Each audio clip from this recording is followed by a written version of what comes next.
नमस्कार दोस्तों, बहुत बहुत स्वागत है आप सभी का let's crack UPSC CSE academy में। मैं हूं आपका दोस्त सुमित। और दोस्तों यहाँ पे एक रीसेंट कंट्रोवर्सी निकल कर आई है, क्योंकि 26 जनवरी हमारा गणतंत्र दिवस आने ही वाला है। और उससे जुड़ी हुई यहाँ पर एक आपको पॉलिटिकल कुछ यहाँ पर आरोप प्रत्यारोप देखने को मिलेंगे, और उसको डिस्कस करते हैं और जानते हैं यहाँ पर 26 जनवरी में जो ये कंट्रोवर्सी है, ये दरअसल जो 26 जनवरी पर झांकियां दिखाई जाती है, अलग अलग जो टैबलोज आपको देखने को मिलते हैं, उनसे जुड़ी हुई है। और पूरी जानकारी जानेंगे कि कैसे परेड में ये सारी चीज़ें अप्रूव होती हैं, कौन से स्टेट की झांकी आती है, कौन से स्टेट की नहीं, ये सारी बातें। और क्या यहाँ पर पॉलिटिकल ये जो आरोप प्रत्यारोप चल रहे हैं, ये भी यहाँ पर देखेंगे। तो आप देखते हैं कि हम सभी बचपन से 26 जनवरी की परेड देखते आ रहे हैं, और सुबह सुबह हम यहाँ पर 8-9 बजे करीब बैठ जाते हैं और अपने टीवी में 26 जनवरी की परेड देखते हैं, झांकियाँ देखते हैं। अलग अलग स्टेट्स की, मंत्रालयों की यहाँ पर आपको झांकियाँ दिखती हैं।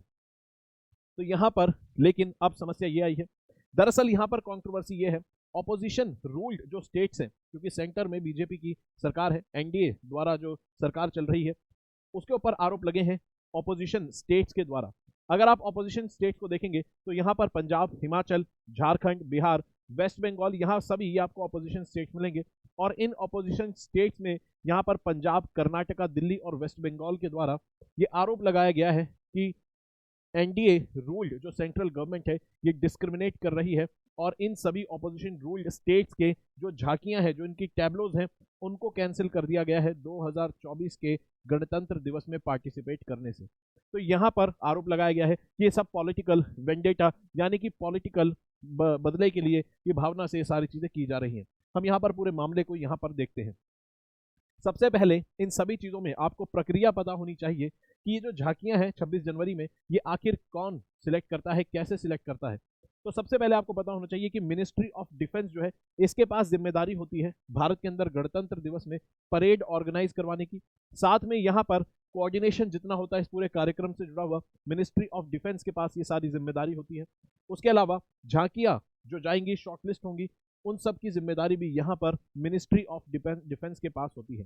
तो जो टैबलॉक्स होते हैं, अब यहाँ पर सवाल उठता है कि आखिर कौन कौन इसमें पार्टिसिपेट कर सकता है, कौन अपनी झांकियां या टैबलॉक्स भेज सकता है। तो यहाँ पर मिनिस्ट्री ऑफ डिफेंस की नोटिफिकेशन कहती है कि जितने भी एडमिनिस्ट्रेशन है वो सेंट्रल मिनिस्ट्रीज, ठीक है, और department, state government department, ministries भी अपनी झांकियां यहाँ पर भेज सकती है। ठीक है, तो सेंट्रल एडमिनिस्ट्रेशन हो या स्टेट और डिपार्टमेंट से सब अपनी झांकियां भेज सकते हैं। और ये सब एक रिगरस प्रोसेस के तहत जाता है, जिसके अंदर पहले ब्लूप्रिंट तैयार होता है, स्केच तैयार होता है झांकियों का, वो अप्रूव होना होता है। उसके बाद 3D मॉडल्स बनते हैं, ये सारी चीज़ें। अब यहाँ पर अगर आप देखेंगे, क्योंकि सेंट्रल मिनिस्ट्रीज और डिपार्टमेंट्स पार्टिसिपेट करते हैं, इसलिए इन झांकियों को अगर आप देखेंगे तो मिनिस्ट्रीज के द्वारा भी झांकियां निकाली जाती है। तो आयुष मंत्रालय की आपको एक टैब्लो यहाँ देखने को मिलेगा, जैसे यहाँ पर इंडियन एयरफोर्स का आपको देखने को मिलता है, साथ में कर्नाटका जो कि एक स्टेट टैब्लो है, उसके अलावा एक और मंत्रालय का, भारतीय रेल का, ठीक है, डिपार्टमेंट की आपको यहाँ पर, ठीक है, देखने को मिलती है झांकी। अब यहाँ पर अगर बात करें तो रिसेंट कंट्रोवर्सी चल रही है, उससे पहले देखते हैं कि सिलेक्शन प्रोसेस में किस तरह से सिलेक्ट किया जाता है, सिलेक्ट किस तरह से ये झांकियां की जाती है। तो यहाँ पर स्टेज 1 जो होती है, इसके अंदर एक एक्सपर्ट कमेटी होती है। ये एक्सपर्ट कमेटी जो राज्यों और डिपार्टमेंट्स के द्वारा स्केचेस भेजे गए होते हैं, ब्लूप्रिंट भेजा गया है, उसको एनालाइज करती है। और इस प्रोसेस के अंदर अगर कुछ समस्या लगती है, कुछ कमी लगती है, तो उस ब्लूप्रिंट को, स्केच को रिजेक्ट कर दिया जाता है। और यहाँ पर ये जो एक्सपर्ट कमेटी है, इसके अंदर आपको पेंटर्स मिलेंगे, स्कॉलर्स मिलेंगे, कोरियोग्राफर्स मिलेंगे, ठीक है, स्कल्पचर्स मिलेंगे, ठीक है, ये सारी चीज़ आपको देखने को मिलती है। उसके अलावा स्टेज 2 होता है, जहाँ पर 3D मॉडल बनाए जाते हैं झांकियों के स्केच के आधार पर, और अगर उसमें कोई बदलाव होता है तो वो कर दिया जाता है, ठीक है। और यहाँ पर इस स्टेज के बाद अगर बात करें, इंपॉर्टेंट चीज़, सबसे मुद्दे की बात वो है कि आखिर सिलेक्ट करने का क्राइटेरिया क्या है, बेसिस ऑफ सिलेक्शन आखिर है क्या। क्योंकि यहाँ पर ऑपोजिशन ने आरोप लगाए हैं कि सेंट्रल गवर्नमेंट ने उनके जो झांकियां हैं उनको रिजेक्ट किया है। तो आपको आधार पता होना चाहिए कि झांकियां आखिर सिलेक्ट क्यों की जाती हैं। तो यहाँ पर दरअसल हर साल मिनिस्ट्री ऑफ डिफेंस, यानी कि जिसके पास जिम्मेदारी है परेड कंडक्ट कराने की और झांकियों को, ये हर साल एक थीम बताती है कि भाई मोटी मोटी ये थीम होगी, एक ओवर आर्किंग थीम बताई जाती है। इस मोटी मोटी थीम के इर्द गिर्द ही आपको यहाँ पर रेलेवेंट झांकियां, टैबलोज आपको बनाने हैं, ठीक है। तो रेलेवेंट थीम यहाँ पर बता दी जाती है। जैसे इस बार की जो थीम बताई गई है, वो बताई गई है विकसित भारत, यानी कि डेवलप्ड इंडिया। उसके अलावा भारत लोकतंत्र की मातृका। तो कुल मिला के इस बार जो झांकियां होनी चाहिए, वो इन दो थीम्स के इर्द गिर्द होनी चाहिए, या तो लोकतंत्र को दर्शाए भारत के, या फिर भारत को विकसित भारत के रूप में यहाँ पर क्या डेवलपमेंट भारत में हो रही है, और यहाँ पर भारत विकसित भारत की पिक्चर यहाँ पर क्लियर करे। और इसके अलावा इंपॉर्टेंट चीज जो होती है, झांकियां बनने में इको फ्रेंडली मटेरियल इस्तेमाल होना चाहिए। और दूसरा इंपॉर्टेंट क्राइटेरिया है कि भाई किसी भी दो राज्यों की यहाँ पर झांकियां एकदम सिमिलर नहीं होनी चाहिए। बहुत ज्यादा सिमिलर यहाँ पर झांकियां आपस में नहीं होनी चाहिए, तो यहाँ पर रिजेक्ट हो सकती है। तो यहाँ पर थीम एक इंपॉर्टेंट क्राइटेरिया आपको नजर आता है। अब यहाँ पर अगर बात करें, कंट्रोवर्सी आई है, आरोप लगे हैं, तो यहाँ पर लेकिन मिनिस्ट्री ऑफ डिफेंस की तरफ से कोई भी ऑफिशियल रीजन यहाँ पर नहीं दिया गया है कि भाई हमने किस आधार पर अलग अलग राज्यों की जो झांकियां हैं उनको रिजेक्ट किया है। लेकिन यहाँ पर सोर्सेज बताते हैं कि जैसे अगर बात करें पंजाब के और वेस्ट बंगाल के टैबलोज को अगर देखें, तो ये कहते हैं कि जो ब्रॉडर थीम है, जो इस बार की जो थीम बताई गई थी, उस थीम के आसपास इनका यहाँ पर जो झांकी है वो नहीं दिखती है, थीम से अलाइन नहीं कर रहे हैं, इसलिए इनको रिजेक्ट कर दिया गया। जैसे पंजाब ने 3 थीम अपनी सबमिट करी थी कि जिस पर ये टैबलोज बनाएंगे, जैसे पंजाब की हिस्ट्री पर, उसके अलावा यहाँ पर वुमेन एम्पावर विद माई भागो, जो कि एक महिला फ्रीडम फाइटर थी, तो महिला यहाँ की सिख वॉरियर थी, उनका यहाँ पर कंट्रीब्यूशन दिखाया जाएगा। तीसरा, rich cultural heritage of Punjab. अगर आप यहाँ पर देखेंगे पंजाब को, पंजाब ने अपनी रिच कल्चरल हेरिटेज पर इस तरह से स्केच बनाकर सबमिट किया था, जो कि लोकतंत्र और विकसित भारत से थीम्स के में फिट नहीं होता है, इसलिए बताया गया कि इसको रिजेक्ट कर दिया गया। अब यहाँ पर माई भागो जिनका नाम लिया गया है, उनके बारे में आपको थोड़ा पता होना चाहिए।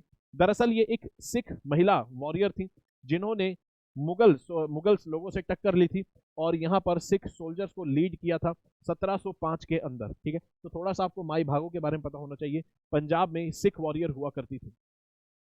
उसके अलावा अगर आप दिल्ली का देखेंगे, दिल्ली की थीम, तो ये दिल्ली के गवर्नेंस मॉडल को, दिल्ली के अंदर शिक्षा व्यवस्था और दिल्ली के जो मोहल्ला क्लिनिक है उस थीम पर आधारित था। ठीक है, इसके अलावा वेस्ट बंगाल का अगर देखेंगे, तो वेस्ट बंगाल के अंदर बंगाल की हेरिटेज बताई गई है, दिखाई गई है। और यहाँ पर कन्याश्री प्रकल्प जो यहाँ की स्कीम है, उसके ऊपर यहाँ पर थीम पर ये पूरा टैबलो यहाँ पर बनाया जाने वाला था, जिसको रिजेक्ट कर दिया गया है। तो यहाँ पर कहा गया है कि ये थीम के इर्द गिर्द नहीं घूमते हैं। इसके अलावा कर्नाटका का जो मुद्दा है, ठीक है, कर्नाटका के बारे में कहा गया है कि कर्नाटका को पिछले 13 सालों से लगातार अपॉर्चुनिटी मिल रही थी। हर साल कर्नाटका का जो टैबलो है, झांकी, वो उसमें रिपब्लिक डे में होती थी, और इस बार किसी और राज्य को भी जगह मिले, इसलिए कर्नाटका को कहा गया, इस बार कर्नाटका को रोका गया है, बाकी राज्यों को भी यहाँ पर जगह मिलनी चाहिए, जो कि एक लॉजिकल और एक वैलिड रीजन भी यहाँ पर देखने को मिलता है। ठीक है, तो नेक्स्ट ईयर कर्नाटका को अपॉर्चुनिटी मिल जाएगी। यहाँ पर इन सभी चीजों को देखते हुए एक चीज आपको समझनी चाहिए कि कहीं अब यहाँ पर आखिर मामला क्या है। इससे पहले भी क्या ऐसी कंट्रोवर्सी हुई है, या फिर यही इस बार हो रही है?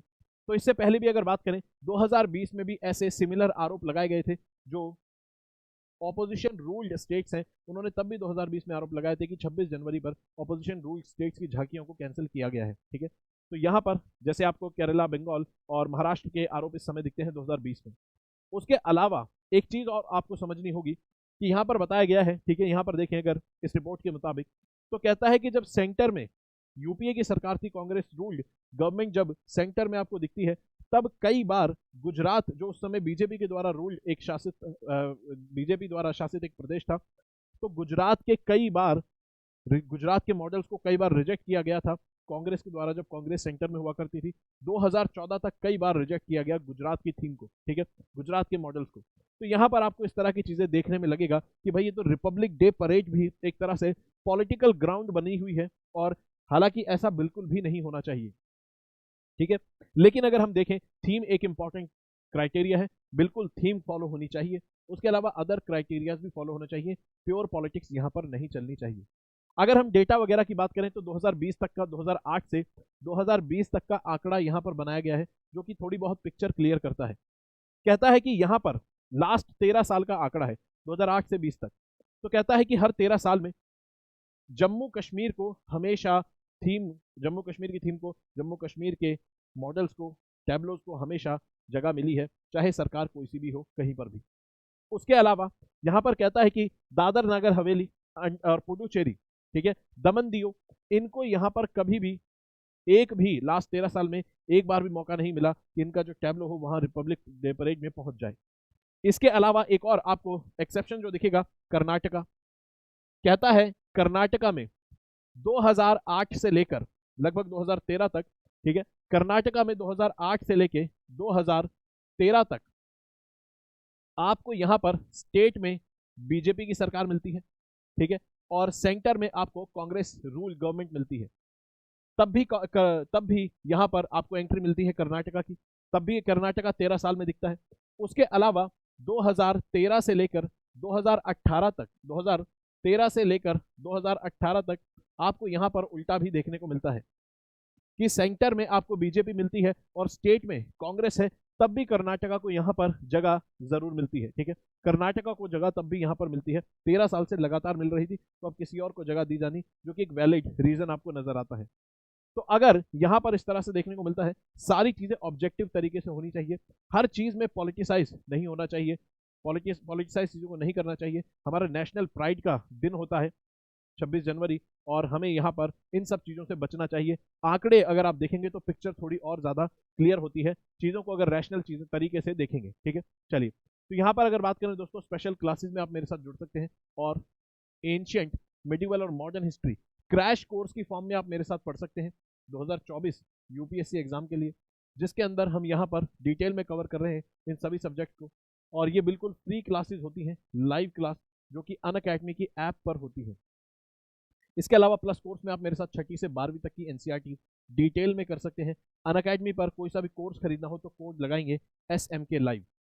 उसके अलावा जनवरी एक्सटेंशन ऑफर चल रहा है, जहां पर आपको 12 महीने तक की, ठीक है, अलग अलग मोड में यहाँ पर आपको वैलिडिटी एक्सटेंडेड मिलती है अपने कोर्सेज की। कोड आपको लगाना होगा SMK लाइव।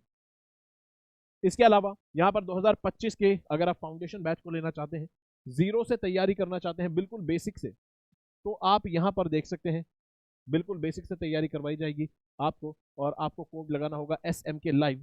अगर आपको चाहिए कि आप कोर्स पर 1 साल की वैलिडिटी एक्सटेंड कर लें, यानी कि 1 साल तक कोर्स आपका और वैलिड रहेगा।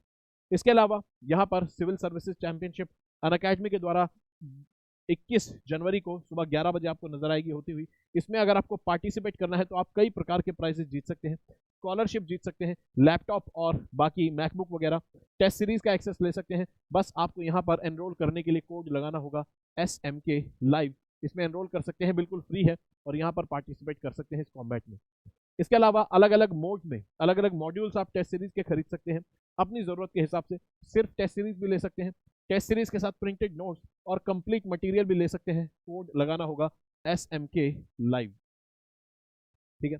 चलिए, और अगर आपकी जानकारी में किसी का भी 2023 का मेंस क्वालिफाई हुआ है तो उनको आप बता सकते हैं यूपीएससी के इंटरव्यू की तैयारी आप अनअकैडमी के साथ कर सकते हैं, बिल्कुल फ्री में।